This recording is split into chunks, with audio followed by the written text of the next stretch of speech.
जितनी बार आप नकल करोगे उतने आपके नंबर बढ़ते जाएंगे, जितनी नकल करोगे उतने नंबर क्या होंगे, बढ़ते जाएंगे। नकल तो हमारे यहाँ क्या है, अनिवार्य है। हम भी अगर बने हैं तो नकल करके ही बने हैं, यहाँ तक। अगर आचार्य की नकल नहीं करते तो यहाँ तक आते क्या। जो भी कुछ है उन्हीं की नकल तो है। जो भी हमारे में थोड़ी बहुत अकल है, गुरुजी की नकल करी है, तभी तो थोड़ी बहुत अकल आई है।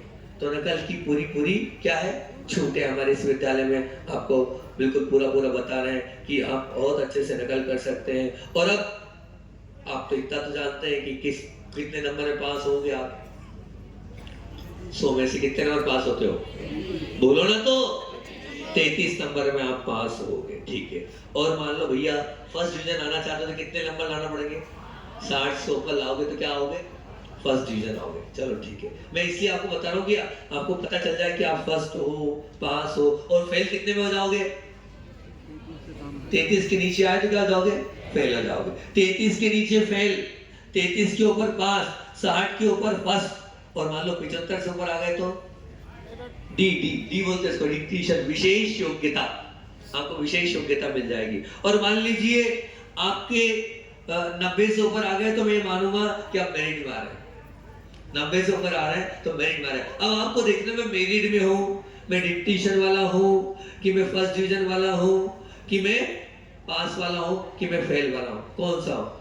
आपको खुद को चेक करना पड़ेगा, आपको खुद को समझना होगा, और आपको खुद को पढ़ना होगा अपने आप को। बड़ा ही सुंदर प्रवचन है मेरा ये बिल्कुल अंदर से आदमी को टटोल देता है, अंदर से आदमी को खोल देता है, और उसे खुद भी लगता है वास्तविकता में मैंने मनुष्य पर्याय में जन्म तो लिया है, और मैं मनुष्य पर्याय में फेल हो रहा हूँ। बाकी दुनिया में तो फेल हो ही रहा हूँ, लेकिन जिस जीवन को मैंने लिया है उस जीवन को ही मैं फेल हो रहा हूँ। तो अब आप देखना, अपने आप को चेक करना, अपने आप को ऑब्जर्व करना कि हम क्या हैं, हमारी वास्तविकता क्या है, और हम कहाँ तक पहुँच पाए। क्योंकि हम निश्चित रूप से अपने आप को देख लेंगे। तो मैंने फिर बोला मैं किसी से भी पूछ सकता हूँ कितने नंबर आए। धर्मेंद्र जी जा रहे हैं, धर्मेंद्र से पूछ सकता हूँ कितने नंबर आए।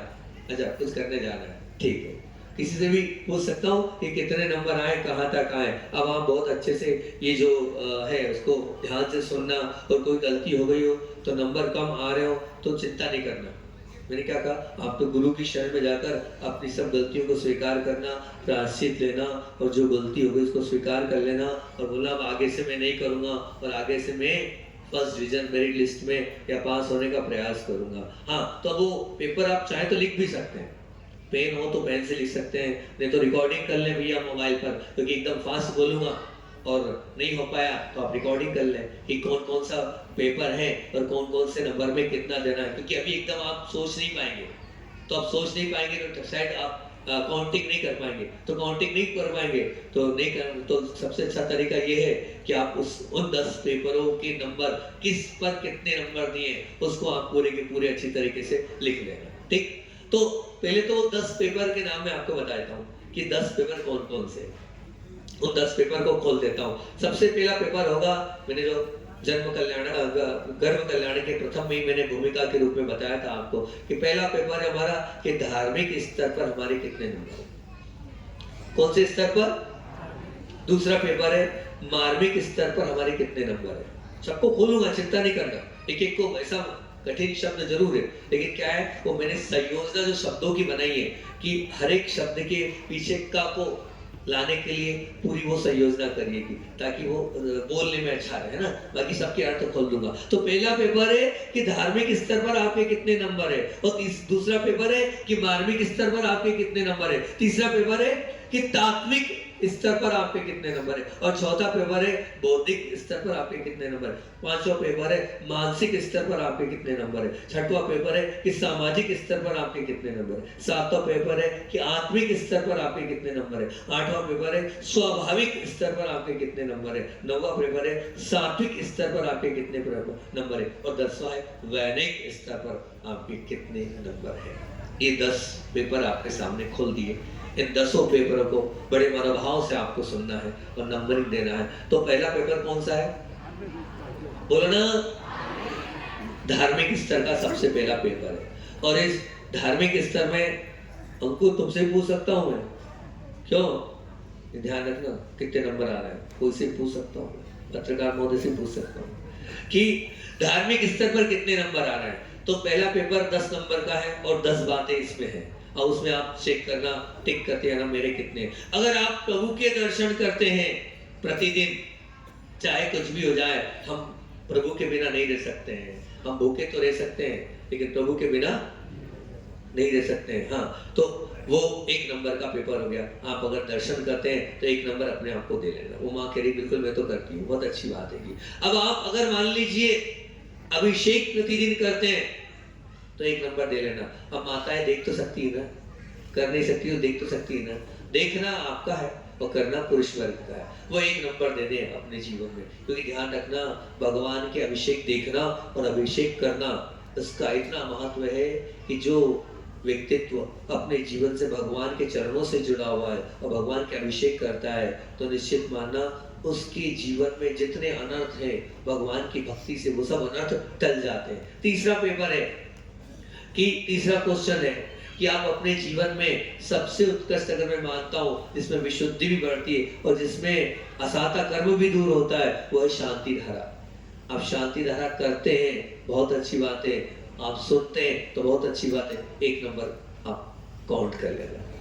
बहुत सारे लोगों के चेहरे पर बड़ी प्रसन्नता है। आगे कठिन होता जाएगा पेपर, चिंता नहीं करना, अभी तो शुरुआत में ही तो क्या है, हाँ, आप लोगों को लॉलीपॉप दे रहे हो। और फिर उसके बाद क्या है, अगले नंबर पे है 1 नंबर, अगर आप प्रतिदिन पूजन करते हैं देव शास्त्रों की अष्ट द्रव्य के साथ और भक्ति भाव से, तो आप उसके 1 नंबर दे देना। पूजन तो सच में करना चाहिए, तो अगर पूजन करते हैं तो निश्चित रूप से हमारे जीवन में अपने आप उस पूजन के माध्यम से भगवान के बाजू में बैठने की ताकत अपने साथ आत्मसात कर लें। चौथा, पांचवा, आप प्रतिदिन दान करते हैं या नहीं करते हैं?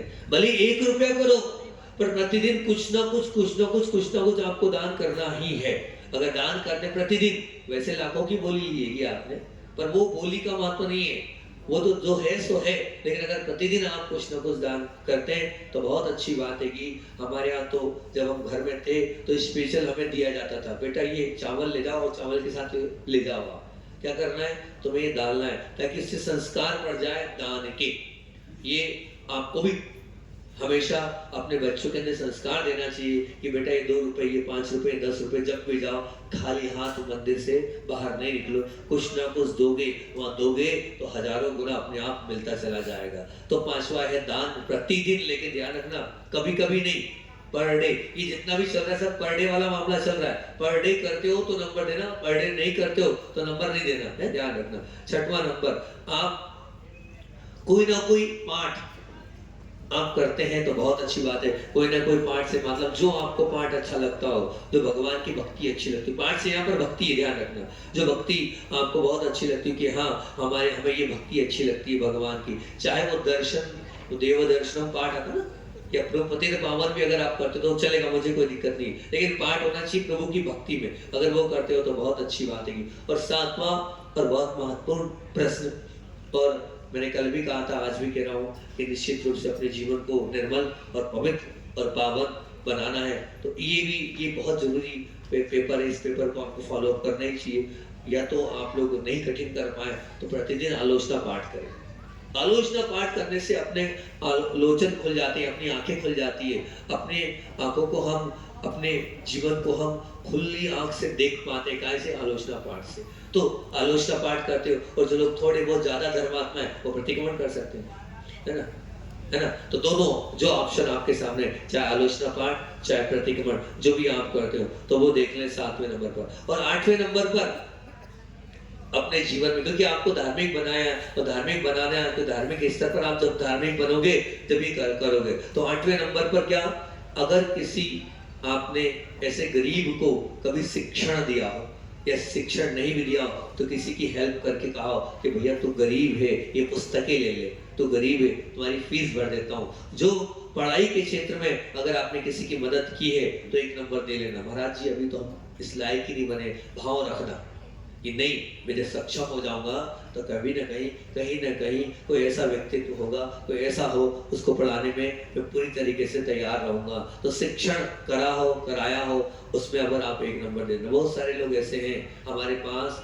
बहुत सारे लोगों के ऐसे नाम रहते हैं जो कह के जाते हैं महाराज जी कहीं भी किसी को पढ़ाना हो तो हम तैयार हैं, आप तो हिट कर देना, हम बिल्कुल वहां पर राशि भिजवा देंगे। तो किसी गरीब को पढ़ाया हो। फिर 9वें नंबर पर किसी गरीब की चिकित्सा करी हो, आप लगता है आपको कि नहीं ये शरीर से व्याधि से पीड़ित है और इस व्याधि से इसको निकाल कर अगर आप भैया वृत्ति कर सकते हो तो बहुत अच्छी बात है, और भैया वृत्ति नहीं कर सकते हो तो औषध दान में आपने कुछ दिया हो अपने जीवन काल में, या देने के भाव भी रखते हो कि नहीं हम देंगे, तब भी आप एक नंबर अपना बढ़ा सकते हो कि हाँ हमारे भाव हैं और हम देंगे और हम करेंगे, तो आप एक नंबर उसमें आप लग दें, बहुत अच्छी बात है। क्योंकि धर्मात्मा तो वो होता है जो करुणावान होता है, दयावान होता है, उसके अंदर करुणा होती है। अच्छा, श्री जी का एक हाइको है, वो क्या है? पर की पीड़ा अपनी करुणा की परीक्षा लेती। अगर हम सक्षम हैं और कोई अगर मान लो पीड़ित है तो आपके आंख से आंसू आने चाहिए, तभी तो आप धर्मात्मा कहलाएंगे। नहीं तो कहाँ कौन से धर्मात्मा? मात्र आपको ऐसा लगता है मैंने बोली ले ली शांति धारा की और सबके विश्व माला पहन ली, वो धर्म नहीं है। सच्चा धर्म तो ये कि दूसरों की आंख से अगर आंसू दिख रहे हैं तो उन आंसुओं को पोंछने के लिए आप तत्पर हो जाओ और स्वयं को आगे लेके आप वहां पर तैयार होकर कह दो नहीं मुझे आपके आंसुओं को पोंछना है। और अंतिम और बहुत महत्वपूर्ण, मैं इस पे बहुत महत्व देता हूँ और इस पर हमेशा मेरा फोकस होता है, ये होना चाहिए। ये कमी है हमारी, बहुत बड़ी कमी। किसी गरीब को रोजगार में मदद करना।